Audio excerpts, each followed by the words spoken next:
Hello and welcome to Witches in the Kitchen. Today's installment is white chocolate chips with cranberry scones. So we are going to need 1½ cups of oats, 1½ cups of flour, 10 tablespoons of butter or 1¼ sticks of butter, 1/3 cup of sugar, 1 large egg, 2 teaspoons of baking powder and 1/2 teaspoon of salt, 1/2 cup milk, and 1/4 cup of cranberries and 1/4 cup of white chocolate chips. You're also going to need 2 cake pans and 2 sheets of wax paper. So let's get started by preheating our oven to 450 degrees. And you're going to then fold one of your sheets of wax paper in half and in half again on the fold.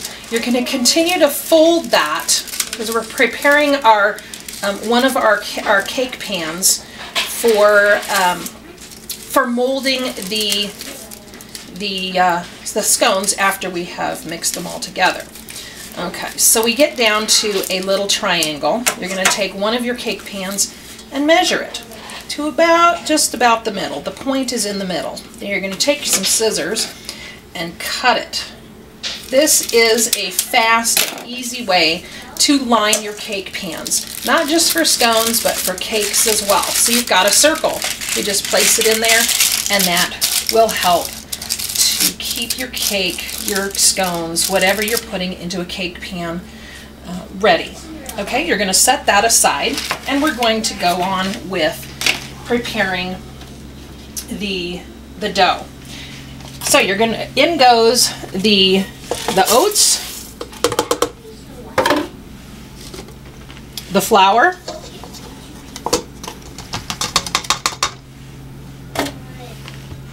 the sugar,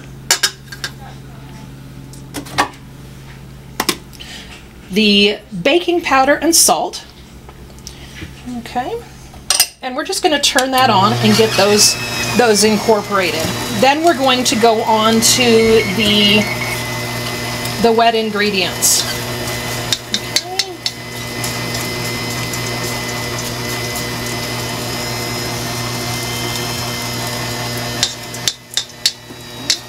Okay, so you can see that is all getting well incorporated, and you're knowing that the salt and the baking powder are getting distributed.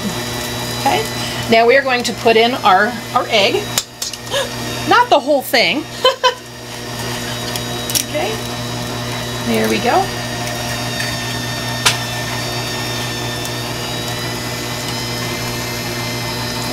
Okay, your 1/2 cup of milk,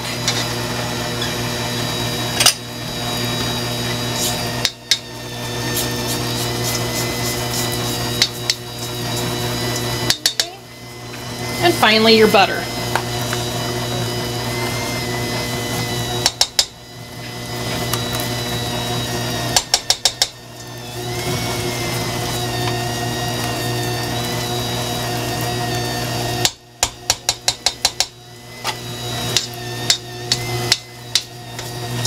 Okay, so that's all of the dough ingredients. As soon as this gets all incorporated, we will then add the cranberries and the white chocolate chips.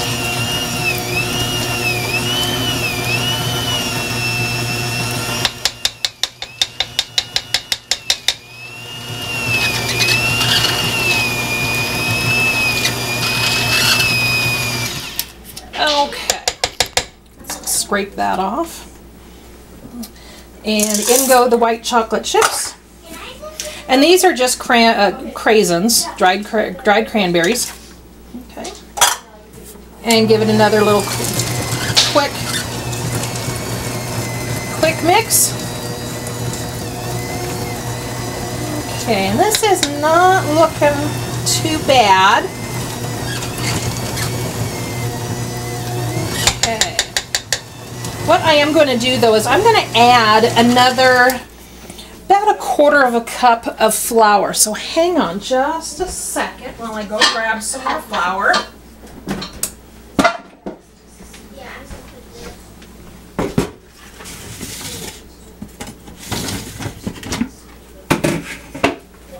This is a little on the wet side.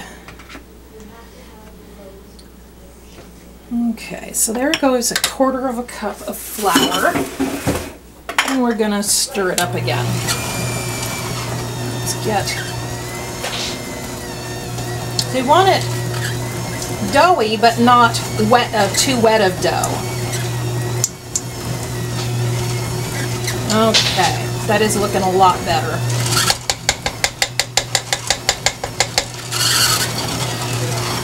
I'm gonna add another 1/4 cup, so a total of 1/2 cup. Just look at it for your own elevation. I'm at 7,200 feet, so it's going to be a little bit different. Okay, perfect. It's looking now like cookie dough. Okay. Okay. So we're going to turn that off. Scrape this down. Okay. Take the beaters off. The way that I do that is not do the whole thing, but I will lift the beaters just out slightly and let the machine spin the dough off.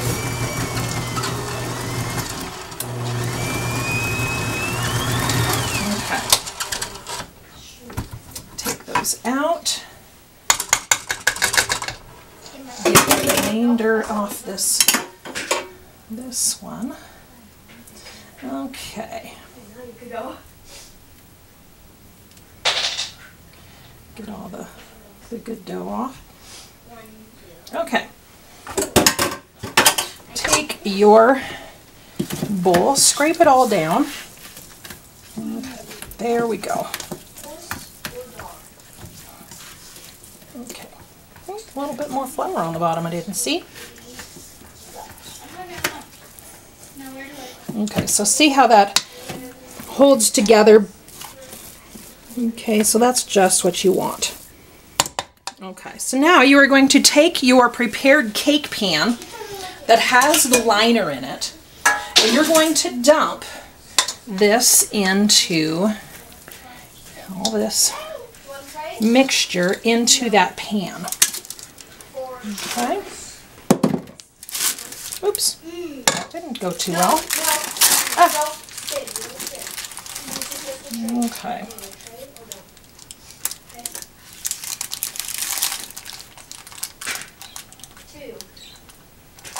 Really, this does work. Just, there we go. And this is just so that you can mold it. Okay, get the rest of your stuff out. Kind of pat it down so that it starts to form. Okay. Okay, put your bowl away. I'm just going to rinse my hands real quick.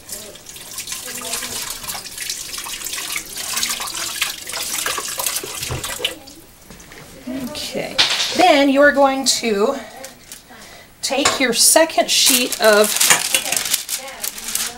wax paper, slowly press it down, and then you can use the other pan to get it molded to the rest of the pan.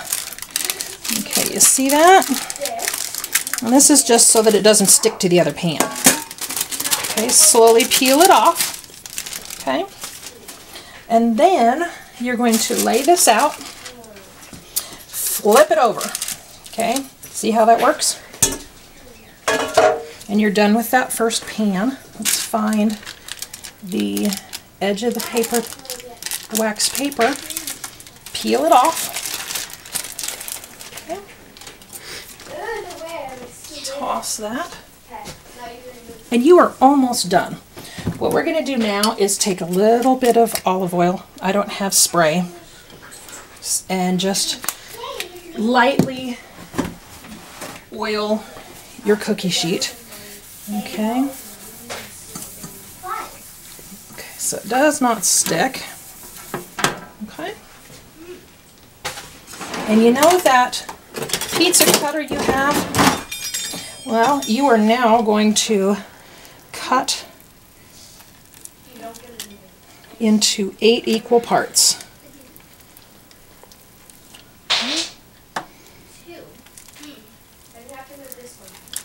And 8. Okay. Just like that. Take your spatula and place them on your cookie sheet so that they're not touching. Oh! This does work. I've made these before this way, and it is just a little bit too doughy, but that's okay. It will bake up just nicely. Ah! Let's try a different one. Okay. Okay, my turn. Okay. Okay. Put it on your pan.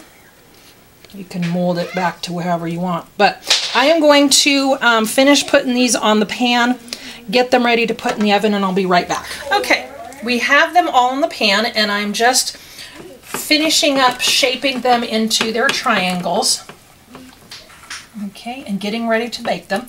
You will bake them on 450 degrees for 12 to 14 minutes. And then you will take them out of the oven, leave them on the pan, and put them on a cooling rack for 5 minutes. Remove from the pan and cool entirely for about 30 minutes.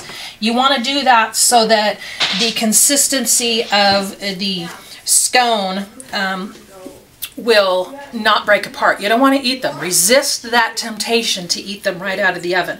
They will be so much better as far as cakey consistency when you wait that extra 30 minutes. The 5 minutes on the cooling on the pan, it just finishes the cooking process. So we're going to put those in for 12 to 14 minutes, and then we will show you what they look like when they come out. Okay, so we are back, and it did take a little 5 more minutes on mine because I am at 7,200 feet, but we're about ready to pull them out of the oven and see, and then see what they look like. So they are smelling wonderful. I can smell the chocolate definitely, but it's, oh my gosh, if you could smell this, it smells so good.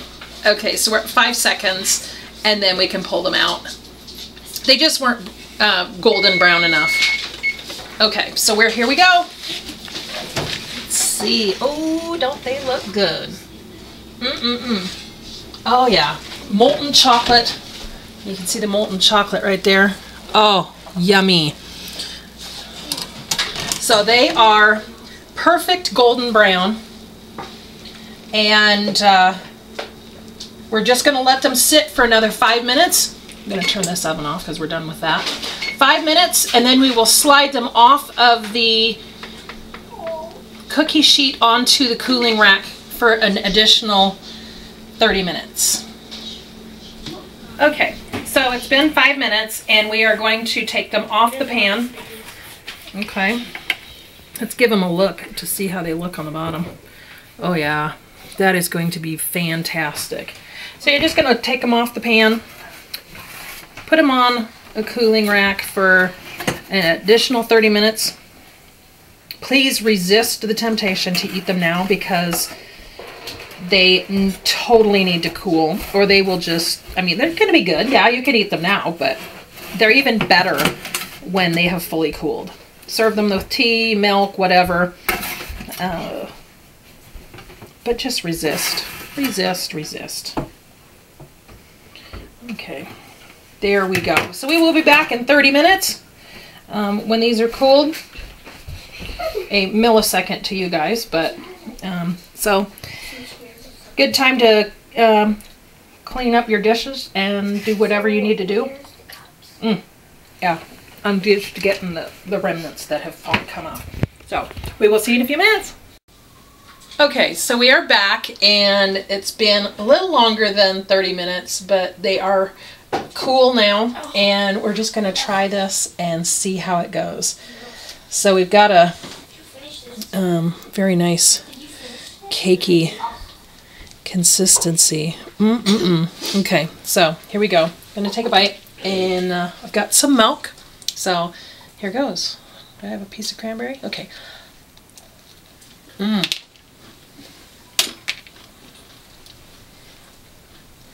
Very good.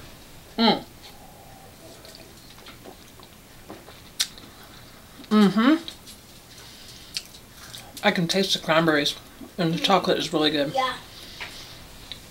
Well, the kids have taken some and had some tea with it. They decided to have a little tea party.